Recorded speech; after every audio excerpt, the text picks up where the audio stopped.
Thou shalt not murder. This is one of God's 10 Commandments. The 10 Commandments are one of the first things that we're taught as children when we go to Sunday school. We're taught to love our mother and father, not to steal, and not to murder. God's commandments were handed to Moses to be given to the people to follow as they were intended, not to manipulate and not to make convenient. So I'm wanting to talk to you about euthanasia.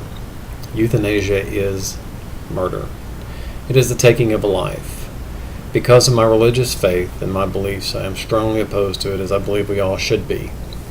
And I hope to provoke you to thought, to help you understand why I believe that euthanasia is morally and ethically corrupt.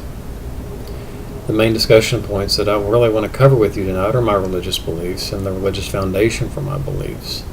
I want to discuss with you the 3 different types of euthanasia and help you understand that no matter what they're called, it's still murder. We'll talk about the difference between euthanasia and the end of life, as well as the legality of euthanasia. As stated in the King James Bible in Exodus chapter 20, God clearly stated, "Thou shalt not murder." It's very straightforward. It doesn't say that you can't prevent yourself from being attacked, and it doesn't say that you can't prevent your family from being attacked and keeping them safe. It says, "Thou shalt not murder." In Merriam-Webster's dictionary, murder is defined in the following manner: the crime of deliberately killing a person. It's hard to believe that there might be a better definition that ever perfectly matches the word. That's what euthanasia is. It's killing a person deliberately. God, which is the basis, the foundation of our country, thought that this was important enough to cover in his 10 Commandments. It must be wrong.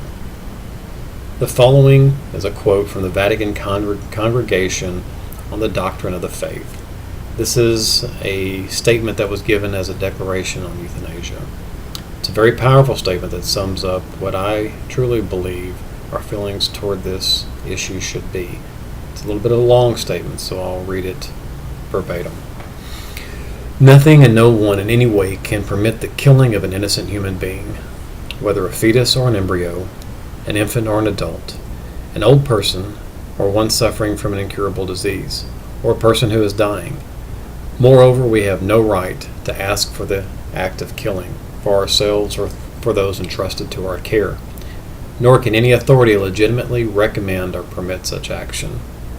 We are dealing here with a violation of divine law, an offense against the dignity of human person, a crime against life, and an attack on humanity.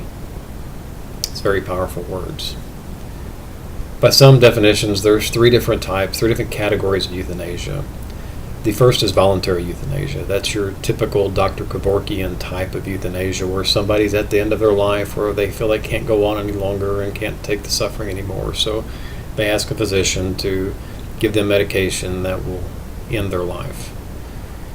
The issue here really comes with what qualifies as not being able to go on any longer. Just last month in Belgium, a lady was euthanized because she felt that she was mentally and emotionally scarred to the point where she could not go on. The issue was she had been working on a sex change operation, and the operation did not provide her the results that she had wanted. So she had her life taken. She was murdered. There is non-voluntary euthanasia, and this is a situation where you have somebody who might be in a state where they can't speak for themselves, might be in a vegetative state or in a coma or a situation like that.